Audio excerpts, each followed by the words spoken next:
Muy bien, mis amados hermanos, estamos abriendo la palabra del Señor en Lucas capítulo 24, versículo 13. En esta mañana estamos viendo justamente pues ahí cómo el Cristo resucitado, el Mesías resucitado, va a aparecer a unos discípulos de Maús. Eso ocurre el primer día de la semana, dígalo conmigo, primer día de la semana.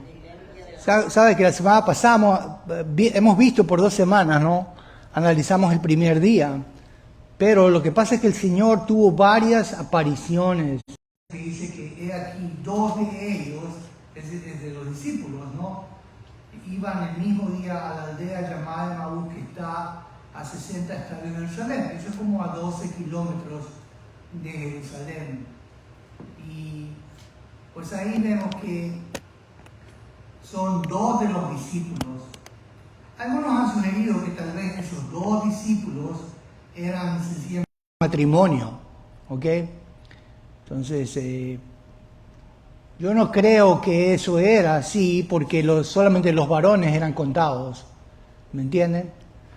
Siempre se contaban los varones. De hecho, tristemente, pero es la verdad, escúcheme, en Israel cuando hay un padre que tiene una hija, no está tan contento, ¿sabe?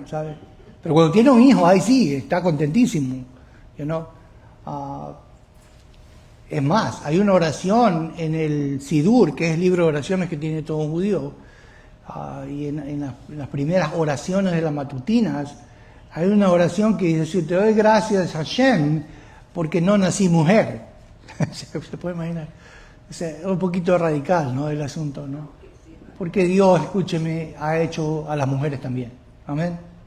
Así que no hay nada en contra de las mujeres, ni en contra de las discípulas. Ya la semana pasada vimos cómo María Magdalena era una de esas discípulas, ¿no?, que sirvieron al Señor. Y aquí hay otras que se mencionan más. Mujeres que estuvieron al pie de la cruz, ¿se acuerdan? Las mujeres tienen su lugar al pie de la cruz, ¿se dan cuenta? Pero yo no creo que estos 2 eran necesariamente un hombre y una mujer.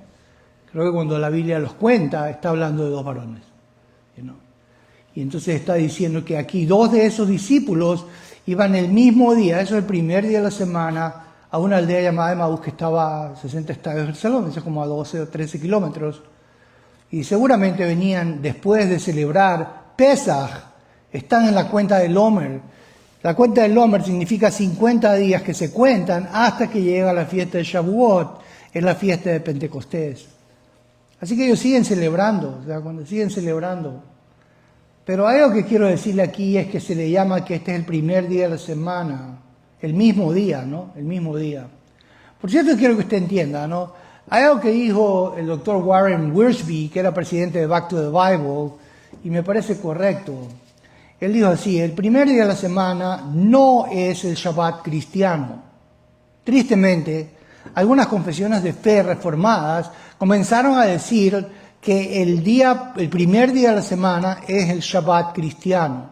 ¿Se dan cuenta?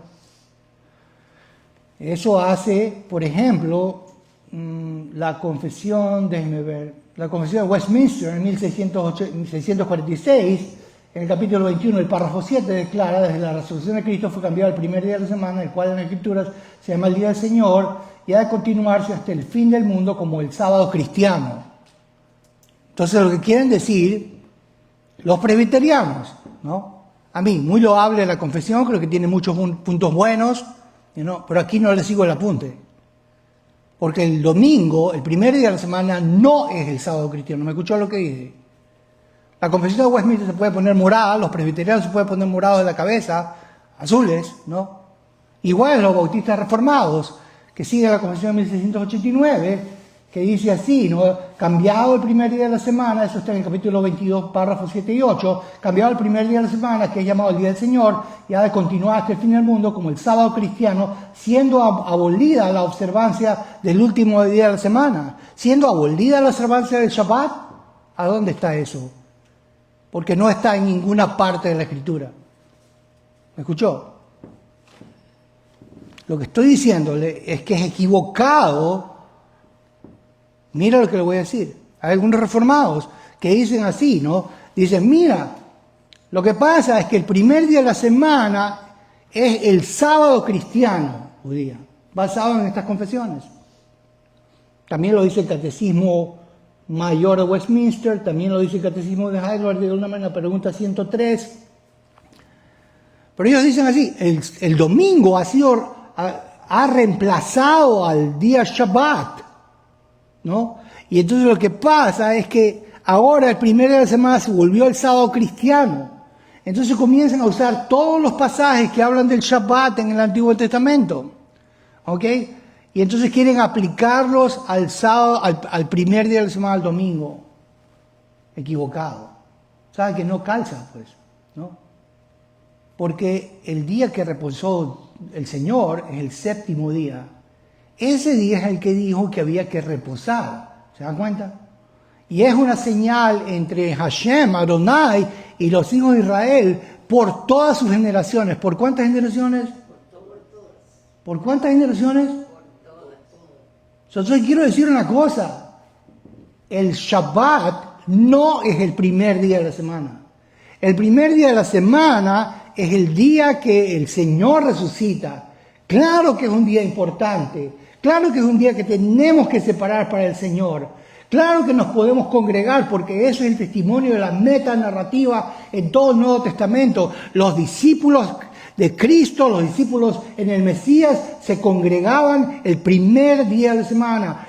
1 Corintios 16 dice que Pablo iba a ir el primer día de la semana y que no se tenían que recoger ofrendas porque él quería que ya las ofrendas estuvieran recogidas para cuando él vaya no se gaste el tiempo en recoger ofrendas.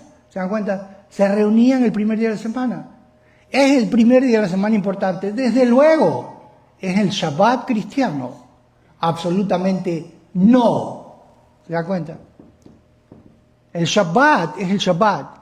Es una señal entre Dios y los hijos de Israel por todas sus generaciones. Así dice una oración en el hebreo, ¿no? El texto incluso. Besham Ruben Israel. Ed HaShabbat. Lasot Be'ed HaShabbat. Ledorotam Berit Olam. Dice que el Shabbat es un pacto entre Dios y el pueblo de Israel por todas sus generaciones. Es un pacto eterno. Dígalo conmigo, ¿pacto qué cosa? Eterno. ¿Usted puede cambiar lo que Dios ha hecho como un pacto eterno? ¿Quién tiene ese derecho? Nadie.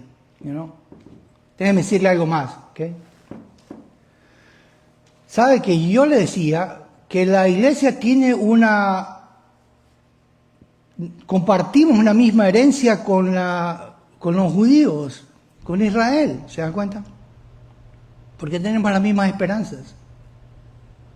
Aquellos que quieren eliminar el Shabbat, ¿no? Porque eso es lo que quieren hacer. Quieren borrarlo de la Biblia, el Shabbat. ¿Se dan cuenta? El problema es que se olvidan de que el Shabbat realmente representa la era venidera cuando venga el Mesías. Israel, escúcheme, el pueblo de Israel judío que celebró ayer su Shabbat, está esperando que venga el Mesías y que venga un día de Shabbat. ¿Sabe cómo se llama esa venida del Mesías? Se llama Yom Sekulo Shabbat. Se llama Yom HaShabbat, ¿no? Y mire lo que dice un rabino famoso, dijo así, ¿no? Rabbi Shlomo Carlebach dijo así. Dijo él. Todo el mundo está esperando, dice así, cantar la canción del Shabbat. Dice así. Todo el mundo está esperando cantar la canción del Shabbat. Y dice aquí, escúcheme. Y yo también estoy esperando cantar la canción del Shabbat. Dice así. ¿Puedes escuchar el eco? Dijo el rabino Carlebach. Dice. ¿Puedes escuchar las pisadas? Escúcheme, ¿de qué pisadas está hablando? Las pisadas del Mesías. Cuando usted ve las bombas explotando en Irán, y cuando usted está escuchando que hay todo un disturbio mundial, ¿se da cuenta? El asunto es que estás escuchando ¿qué cosa? Las pisadas del Mesías. ¿Se da cuenta? Dice, el gran día viene, dice Shlomo Carlebach aquí, el gran Shabbat. Todo el mundo va a danzar, dice, cantando la canción del Shabbat en Jerusalén. Cuando venga el Mesías, está diciendo eso. ¿Compartimos esa esperanza o no? Claro que sí, desde luego. ¿Cuántos quieren ese día de reposo que venga? Es un día de reposo eterno, nunca va a acabar. ¿Se dan cuenta? ¿Nosotros tenemos derecho de cambiar esa esperanza? ¿Qué dice usted? No, no tenemos ese derecho. Compartimos esa esperanza. ¿Se da cuenta? De que Cristo ha resucitado el primer día. Amén, gloria a Dios. Que nos podemos reunir el primer día. Amén, gloria a Dios. Desde luego que lo vamos a hacer. ¿Se da cuenta? Pero de que nosotros, o que la iglesia ha obliterado y ha borrado el Shabbat. No, pues. No, es que el Shabbat antiguo está hablando del Shabbat venidero, cuando venga el Mesías. ¿Cuántos quieren ese Shabbat? Que venga. Yo quiero que venga. ¿Se da cuenta? Y ya se escuchan las pisadas, porque va a ser un día grande, ¿no? Donde el Mesías va a reinar, ¿no? Y donde todo el mal se va a acabar, ¿sabe? Y aquí justamente en este pasaje vemos justamente que se va a hablar acerca de eso, pero se lo voy a decir dentro de un momento, ¿ok? Pero le digo que iba así, estos dos discípulos iban ahí, como le dije, iban caminando, iban hablando entre sí las cosas que habían acontecido. Eso es que el Señor había muerto justamente en la Pascua. ¿Se puede imaginar? Esos son dos judíos conversando, diciendo, wow, mira lo que pasó, ¿no? Las mujeres han dicho que él ha resucitado, ¿no? Y dice que, versículo 15, estoy en Lucas 24, sucedió que mientras hablaban y discutían entre sí, Jesús se acercó y caminaba entre ellos. ¿Sabe que los judíos discuten entre sí? Wow, eso es una tradición. Pero escúcheme esto, ¿no? Dice que Jesús se acercó y caminaba con ellos. ¿Cuántos hemos estado a veces discutiendo? ¿Cuántos discuten en la casa? A ver, levante la mano. No, mejor no la levante. Escúcheme esto, mire, escuche. A veces tú estás tan ocupado en tu discusión que no te das cuenta que el Mesías está a tu lado. El Señor siempre está a mi lado. Porque Él dijo, nunca te dejaré ni te desampararé, dijo. ¿Se dan cuenta? El Señor vino ahí en medio de ellos. ¿Se dan cuenta? Y caminaba con ellos. Cuando dice que discutían, que razonaban, debatían, examinaban, esa es la palabra griega. Y está en presente, significa que lo hacían continuamente. Venían discutiendo. Mas los ojos de ellos estaban velados para que no le conociesen. Los ojos de ellos estaban, ¿qué cosa? Velados, dígalo conmigo, velados. ¿Sabes qué quiero decirle así? Mira. Usted no puede conocer a Dios a menos que Dios te ponga colirio en los ojos. A veces los arminianos dicen, es que el hombre tiene libre albedrío, elige a Dios cuando le da la gana. Lo siento, yo no. Pero nadie, escúchame, ¿a dónde se acaba tu libre albedrío? Hay un rey soberano del universo que solamente cuando te da permiso es cuando lo puedes ver. Si no, tú puedes ser uno de los 12 apóstoles y no lo vas a ver. ¿Se dan cuenta? Aquí hay uno de esos discípulos y no ven, porque dice aquí, además dice, más los ojos de ellos estaban velados. ¿Quién le veló los ojos? Dios les veló los ojos. ¿Quién le veló los ojos? Dios. Para que no le conociesen, para que no lo reconociesen, lo que significa. Vean lo que pasa en 9:45, ahí vemos una demostración. Dice en 9:45, mas ellos no entendían estas palabras, pues les estaban veladas, ¿no? Para que no las entendiesen. Estos son los discípulos, ¿no? O sea que las mentes de los discípulos estaban veladas para que no las entendiesen. Ok, también veamos en 18:34. 18:34 lo mismo. Dice, y en el versículo 31, ahí está lo que yo le dije, que puede ser uno de los 12 apóstoles tener velados los ojos. ¿Se dan cuenta? Vea lo que dice el versículo 31, tomando a Jesús a los 12. He aquí le dijo, subimos a Jerusalén y se cumplirán todas estas cosas escritas por los profetas acerca del Hijo del Hombre, pues será entregado a los gentiles y será escarnecido, afrentado, escupido, después de que le hayan azotado, le matarán y al tercer día resucitará. Mas ellos nada comprendieron de estas cosas. ¿Cuánto comprendieron de esto? Pero son los 12 apóstoles, pues. ¿Se dan cuenta? ¿Cuánto entendieron? ¿Y por qué no entendieron esta? Y esta palabra les era encubierta y no entendían lo que se les decía. ¿Quién te puede velar los ojos? Dios. ¿Quién te puede abrir los ojos? Dios.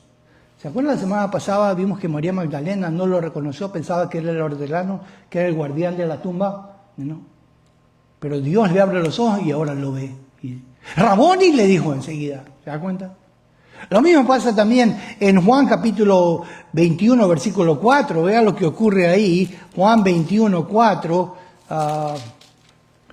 Dice ahí que se le presentó al amanecer Jesús en una playa.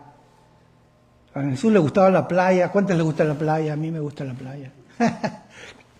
Pues dice que se presentó en la playa, mas los discípulos no sabían que era Jesús. Escúcheme, lo ven en la playa, ¿se dan cuenta? Hablan con él, pero no pueden verlo, ¿se dan cuenta? ¿Quién puede hacerte ver a Jesús? ¿Quién te puede hacer ver a Jesús? Dígame usted, Dios te puede hacer ver a Jesús. ¿Se dan cuenta? Y por cierto, escuche, yo le decía que el pueblo de Israel sirve a Dios por medio de sus oraciones. Su fidelidad al Shabbat, por cierto, ¿no? ¿Qué están haciendo todos los días? Orando, sirviendo al Señor día y noche.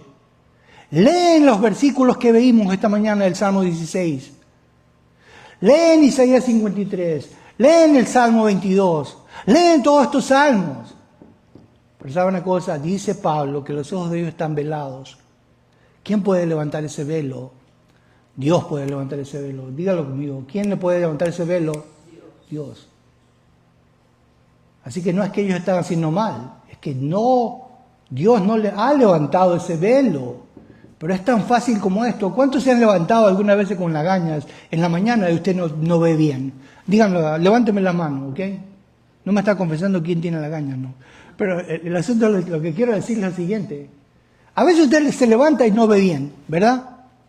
Tiene que lavarse la cara un poco, a veces ponerse colirio, ¿no? Para ver qué cosa. Bien, pues Dios puede ponerte colirio a ti para que veas al Mesías.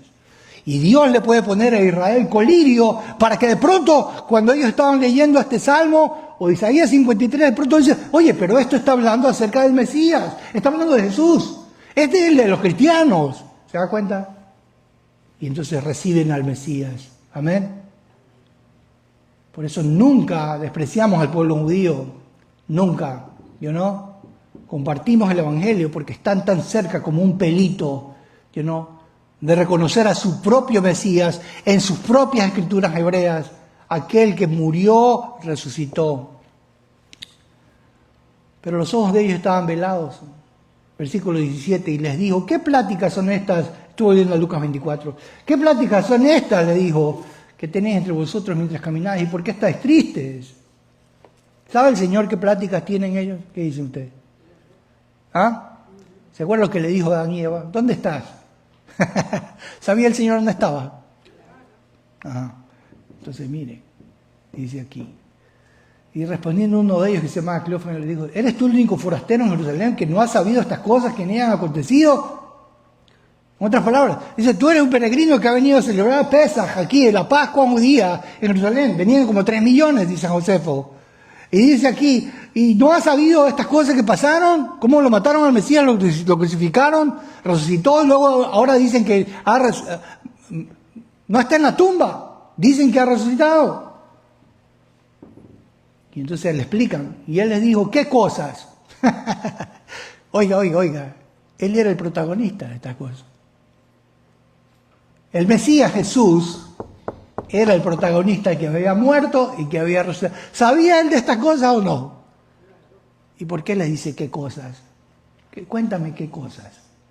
A veces Dios nos va a contar, nos va a decir, ¿y qué es lo que te está pasando? ¿Qué es lo que te está pasando?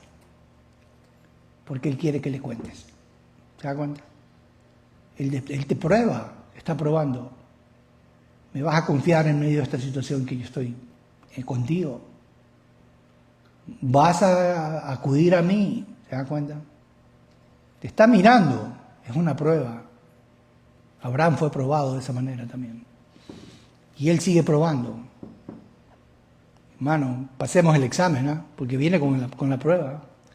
Y te pregunta, ¿y qué cosas son esas que estás hablando? ¿Cuáles son esas cosas por las que te estás inquietado? ¿Por qué te angustias? ¿No? Porque Él sabe que Él te puede quitar la angustia.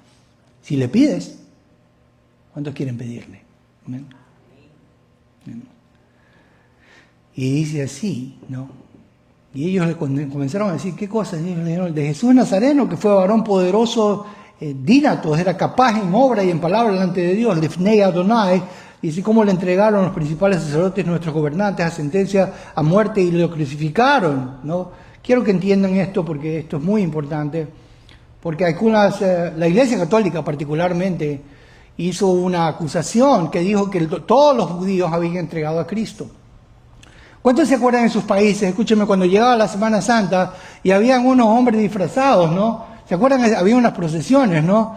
Y se hacía como una similitud de la crucifixión, ¿no? Y pasaba un crucificado y le venían pegando en la calle, ¿no? Y bueno, luego pasaban unos tipos que estaban encapuchados en morados y también los perseguían y les querían decir, y esos son los judíos, decían así. ¿Se dan cuenta? Y se creó un concepto, escúcheme, de que todos los judíos habían rechazado a Jesús y mandado a Jesús a la cruz. ¿Pero es eso verdad o no? No, porque María, su madre, era judía, y Pedro era judío, y Juan era judío, y todo el resto que estaba ahí, ¿quién eran? Judíos, ¿se dan cuenta? Hubo unos judíos que no le recibieron, sí, pero otros sí le recibieron, ¿se dan cuenta? Así que es erróneo culpar a toda la nación y mandarlos al holocausto y abrir hornos de fuego para quemarlos y perseguirlos con la Inquisición y matarlos. ¿Se dan cuenta? Matar al pueblo judío. Las manos de la iglesia, como dijo alguien, están manchadas de sangre. Porque con esta historia de que los judíos mataron a Jesús, el asunto es que ha habido persecuciones terribles. ¿Se dan cuenta? Contra el pueblo judío. Pero note lo que dice aquí, dice que le entregaron los principales sacerdotes y nuestros gobernantes a sentencia de muerte y le crucificaron. Ajá. Note que dice que eran los Roshei Kohanim, eran los principales sacerdotes y nuestros gobernantes. Escúcheme, ¿quién lo entregó? ¿Quién se lo entregó a Roma? Porque Roma es la que lo mata. ¿No? ¿Quién lo crucifica? El método de crucifixión la cruz no es de los judíos, la cruz era el método de sometimiento de los romanos. ¿Se da cuenta? Así mataban a los opositores al imperio romano. ¿Se da cuenta? Pero ¿quién hizo esa alianza? Dice aquí, los principales sacerdotes y los gobernantes. Escúcheme, aquí le voy a decir algo. ¿Por qué hicieron esto esos principales sacerdotes? Lo hicieron por dinero, ¿sabe? Lo hicieron por poder, lo hicieron por posesión. Así veo yo a algunos líderes en la iglesia cristiana hoy día. Cada vez que se reúnen los pastores, todo lo que miran es cuántos miembros tiene, porque eso significa cuánta plata vas a dar, ¿se da cuenta? Y si tienes más grande, entonces eres más poderoso, tú eres más importante, si a ti sí te vamos a dar la mano. ¿Se dan cuenta? Pero si tú no tienes tanta gente, entonces el asunto es que yo ni siquiera te voy a mirar. Sátrapas, corruptos, son iguales que los principales sacerdotes, que miraban al pueblo no para alimentarlo, no para cuidar a las ovejas del Señor. ¿Se dan cuenta? No para darle alimento a las ovejas del Señor. Lo cuidaban lo miraban para lucrarlo. Y por eso lo mandan al Señor a la cruz, ¿sabe? Porque les estorbaba en su plata, posición y poder. ¿Se da cuenta? Miraban al pueblo no para pastorearlo, sino para pastorearse ellos mismos por medio de los dineros que sacaban. ¿Se puede imaginar el dinero que ellos sacaban de 3 millones de personas que venían a comprar cosas para hacer sacrificios en el templo año a año en las Pascuas judías, en la fiesta de Yom Kippur o Rosh Hashanah y aún en la fiesta de tabernáculos, Shavuot igual, Shalosh Regalim, eran las 3 fiestas en que subía el pueblo judío? Tenían los bolsillos llenos de plata, ¿se dan cuenta? Por eso lo sacan de en medio. Pero no fue todo el pueblo, hermanos. Fueron algunos corruptos interesados en el dinero, como conozco a algunos hoy día. Pero ¿sabe una cosa? Si Dios no perdonó a esos, tampoco los va a perdonar a estos. ¿Se da cuenta? Si Dios no lo dejó impune a esos, tampoco lo va a dejar impune a estos de hoy día. Pero ese es otro capítulo. Mire, escúcheme, el versículo 21 dice así: pero nosotros esperábamos que Él era el que había de redimir a Israel. Quiero que entienda esto, ¿ok? Porque esto es muy importante. Dice los discípulos, dice que ellos esperaban que Él era el que había de redimir a Israel. ¿Sabe que la llegada del Mesías es la que trae la Geulat Israel, que es la redención de Israel? A veces leemos esto y no nos damos cuenta, ¿ya? ¿Pero qué están hablando aquí? Están hablando no judíos, están hablando acerca de la redención de Israel, ¿se da cuenta? Y en ese día de redención, que yo ya le dije que ese es el Yom Shabbat, ¿no? Pues se acaban las aflicciones, viene la paz, va a haber una reconstrucción del templo y la reestructuración de los sacrificios en el templo. Se lo va a reconocer a Dios como Rey de toda la tierra y va a ser el fin de la idolatría. Nosotros compartimos esa esperanza con Israel. ¿Sabe lo que dijo Pablo en Hechos capítulo 28, 20? Él dijo así: yo estoy en estas cadenas por la esperanza de Israel. ¿Sabe que él tenía una esperanza? ¿Cuál es esa esperanza? Son la esperanza de las 12 tribus, después dijo en Hechos capítulo 26, versículos 6 y 7. ¿No? ¿Cuál es esa esperanza? Que venga el Mesías. Amén. ¿Cuántos esperan ese día? Amén. Usted y yo como iglesia cumplimos o tenemos la misma esperanza de Israel. Lo que pasa es que nosotros hemos tenido la gracia de Dios, que Dios nos ha puesto un poquito de colirio y vemos al Mesías. ¿Se dan cuenta? Y vemos que es Jesús el Mesías, que cumple las profecías. Pero ellos todavía no. Por eso tenemos que orar por ellos. Pero ¿sabe una cosa? El Mesías, usted va a terminar de leer este pasaje, ¿no? Pero el Mesías, pues, esa noche tomó pan, lo bendijo y partió y les dio, y los ojos le fueron abiertos. Y ahora desapareció de su vista, porque el Mesías había resucitado. Amén. Hermanos, mira, vamos a gozarnos en ese que es la esperanza de Israel. Es la esperanza de la iglesia también. Amén. Él es el Mesías y esperamos su redención. Padre, en el nombre de Jesús, confesamos que Jesús verdaderamente ha resucitado. Ayúdanos a proclamarlo, danos esa paz, no solamente que viene en el futuro, pero aún en la actualidad. Es en el nombre de Jesús que oramos. Amén. Muy bien,